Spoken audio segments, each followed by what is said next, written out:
Pro Green? What's happening? I'm good, man. How are you? I'm all right, man. I had a bit of a night out last night, so I'm a bit of a mess, but I'm cracking on. I'm getting. I saw Twitter said so. So you was working with one of your heroes. Yeah, man. And you got a bit too drunk though. Yeah, a little bit. No, I wouldn't say too drunk. I had a great time. I still feel a little bit drunk now. I've only had a couple of hours sleep, but I'm all right. Getting on with it. Who was the hero you was working with? James from Uncle. We weren't working yesterday. We met properly yesterday. We've seen each other about a couple of times, but we've never had a proper chinwag. And yesterday we bucked up proper. And we're gonna get in the studio and do some stuff, which is wicked. I played it down how much I liked his music. Yeah, like, so do you know my band? I was like, oh, yeah, you know. I've heard of them. Yeah. Right. You've done all right, haven't you?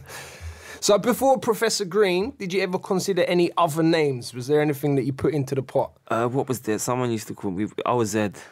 OZ? Yeah, that was a shit name. Doesn't have the ring to it. Didn't stick. It definitely didn't. Nah. So I want to know, what would it take for you to get back into battle raps? I don't know. Like, I hear bare subliminals, innit? Like, people always say things, and I'm so tempted. But it's like, what do I gain from this? It's always, there's so much for them to gain. It's kind of like I'm in a position where I just want to make music, man. I'm not that angry anymore. I used to be an angry lippy little shit, man. And nowadays I'm just like, I just want to have kids, be a good father, and make good music and live my life now. A little bit less angry, but then I do hear things that piss me off a bit. So yeah, there's maybe a couple people sending here and there. Yeah, but that's the game, innit? And you know, all well and good, mate. I've always wanted to ask you, what did you spend the £50,000? I didn't get 50 grand. It was the way they marketed it, mate. The devil's in the details. You've always got to read the small print. And right. It was a 50 grand marketing campaign, which, you know, didn't do much. Some expensive flyers. It was just MySpace. It was just on MySpace. So they gave me the same kind of campaign that Beyonce used to pay for or something. Right. Like, it didn't sell me any records or. Oh, so it wasn't 50 grand cash, no? Otherwise, I'd have got my teeth fixed enough earlier, bro. Did you find it difficult to convert from being a battle rapper to a recording artist? I don't know, like the first couple of songs that I did were like Upper Clapton Dance and Stereotypical Man, which I think was cool because it showed both sides of the music really early on. And there are always going to be people who prefer one side of my music to the other. But when people go, you know, it's like when people question like stuff that I've made or whatever, or like I Need You Tonight or whatever, it's not that dissimilar to Stereotypical Man. There's always been that aspect of my music, and I don't like being in a box or people always want a song that they like again, but you can't make the same song again as an artist, otherwise you become stale, you know what I mean? So it is what it is. Yeah, man. The new album's on the way. Yes, finally. Growing Up in Public. Yeah. Album number 3. I've been forced to. So why did you? Talk to me about the title then. Do you know what? A couple of years ago, it was just it was kind of tongue in cheek. It was quite ironic. We've all seen people grow up in public. Some better than others. And then over the last 18 months, I got hit by a car. Got married. I got nicked. All this stuff was played out in public. I didn't really have a choice, you know, and there were certain things that I couldn't even talk about. And it became, you know, it started to mean a lot more to me. Irony follows me around though, man. I'm getting used to that. I've heard that there might be beats from Pharrell on the album. No, from Pharrell. Do you know what people like? I've heard the rumour mill, man. Yeah, I've heard so many people are on the album, and I'm like, I wish. Yeah, no Pharrell beats, Who have you got producer-wise? Chris Loco, Mo Jam, Khalil's on it again, who did Nightmares for me, Royce and Colby. Who else have I got? Cause is still on there. I'm definitely forgetting people, I don't know. Yeah, there's probably more people, I apologise. My memory is not as good as it used to be. I spent a long time smoking weed. Yeah, I know how it goes. My short-term memory is non-existent. So the overall sound of the album, is it going to be, are you tailoring it more towards being a rap album, or are you opening it up more to appeal to more mainstream? Do you know what? I never got, like, there's a lot of live elements to this album, more than there were on the last. We've always used live instrumentation. That's always been something that I've enjoyed doing, even though I can't play instruments, and I pee my band off to no end because I hum things that are really, really, really just not orthodox. Yeah. But it's cool because you ask someone to play something and they go, well, you wouldn't normally, and then they play it and they go, oh, that's really good. And it's like, I always believe that you can apply method to an idea, but if you don't have an idea, then there's nothing to apply method to. You know what I mean? Yeah. It's a much more upbeat album this time. I don't know what the next one's gonna sound like. We got a few bits. I got a big record with Emily for the next record. Okay. I had it for this, but I didn't want to come back and for people to be like, oh, here we go. It's another Professor Greek, because we done 5 records together. You and Emily, yeah. She hasn't sung on all of them, but we've written together a lot. It's definitely a working relationship that works. You know what I mean? She's cool, man.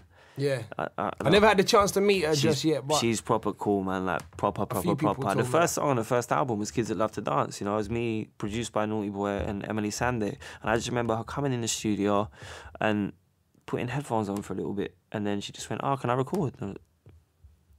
Already, you got we just got here. Yeah.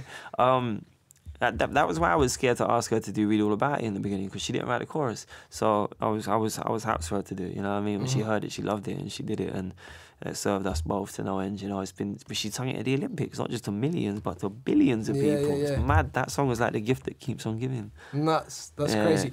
As a signed artist, do you feel like, are you able to make the music that you really want to make? Yeah. Or do you know what? Controlled at all? Always, because you always hear people go like, oh, he's being forced to make this or forced to make that. But that goes back to what I was saying before about stuff like stereotypical man. Like, I can't just make dirt all the time. You know what I mean? And it wouldn't necessarily be true. I'm not doing anything anymore. I'm not, you know, my life is different. And I like to make music that's fun as well. It can't just all be angry and greasy and whatever. But I did just do a song called Hugs and Kisses with Fekky and Stormzy that's going to drop next week. That I'm Fekky and Stormzy, yeah? Oh, okay, so you're getting back in touch with the streets then, with the music. I've always treaded the line, innit? Of course. And it's important. I think a lot of people forget, and they go so far and then they lose the pop side of it, and then they want to go back.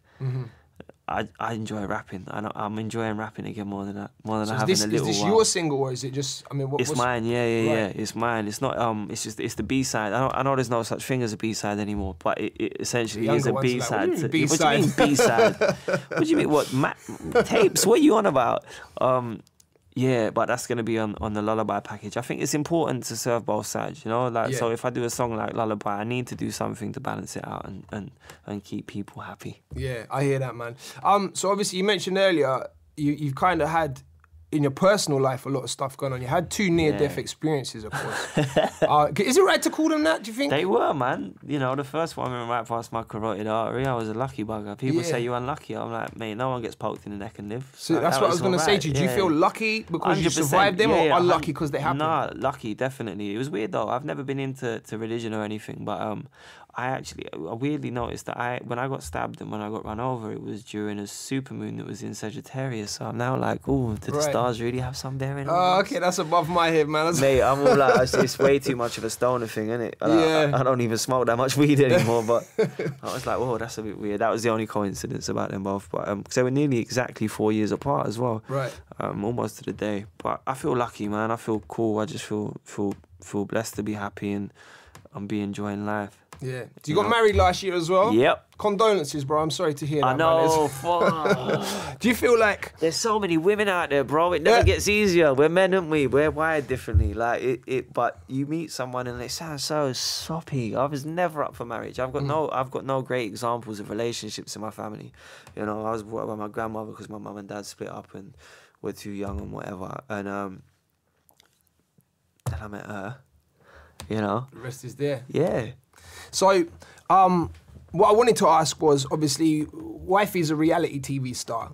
Yeah. And so that, I mean, kind of opens you up to other avenues like media outlets, or the gossip magazines and stuff, putting you under scrutiny. Yeah. Do you think that's, as Professor Green, has that helped your career to open you to newer audiences, or is it just a pain in the arse? Do you know what? I'm indifferent now. It used to piss me off to no end. And I just learned that if I got angry, the only person it affected was me. So I just stopped getting angry, and I learned very quickly that if you don't say anything and you don't buy it, you just have to embrace it. It is what it is. I can't get rid of it. I'm not going to let that dictate who I end up with. You know what I mean? Like, we got something, so, and we don't sell it ever. You know, it's not something we've ever monetized, and people don't really realize all this stuff that they read in the pack pictures and stuff. It's not like we go out of our way to put them there. We're just not willing to become recluse. You know what I mean? What am I meant to do? Stay in my house and not live my life because of them? Of course, of course.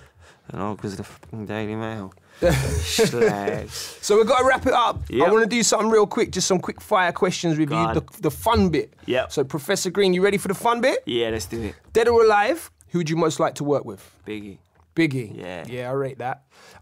Would you prefer to have a rewind button or a pause button on your life? A pause button. Sometimes when you get caught up in things, it's nice just to stop. Enjoy and let the everything moment. happen around you and not get caught. You see things better when you stop sometimes. When you're caught in the middle of stuff, it can all be too hectic. Yeah. Sometimes you have to just stop and watch everything happen around you Just in breathe order for a to be minute. able to move on. What's your favourite TV show? Ooh, that's a hard one. I watch so many TV shows. The Wise done in it, so I'm gonna say Sons of Anarchy. The last season's coming up, so yeah. I ain't into that yet. It's I might have to check it out now. That's right, I'll just get my tips from everyone. Most famous person in your phone? Most famous person in my phone, probably Robbie Williams. Oh, okay. Yeah. Favourite pro-green punchline? I don't menstruate, but I am a bleeding. I don't know. Can I say the C word on this station? No, but we know where you're going with it. What's the last book you read? I left it on a blimmin' plane, man. I started reading Confessions of a Sociopath. I don't know if she's a sociopath or just a horrible woman, but it was a good book. And finally, the last one. Your most embarrassing moment as Professor Green? As Professor Green falling off stage, it never goes I knew away, it was going to be that one. It has to be that. Mid-bar, I felt like you were setting up for something real nice and then jump. Oh, mate, it just sent everything squiffed in it. Like it just all, that ruined everything. It's one of the only battles I've living lost, man. It's a shame. Listen, thanks for your time, man. I Respect, bro. appreciate Thank it. you Good for luck with the having me, album. man. Thank you very much. It's DJ DUBL. I'm here with Professor Green. Go and get the album. It's out there. Just look for it, man. You'll find it. Say, fam. Thank you, bro. Wicked for that. Thank you.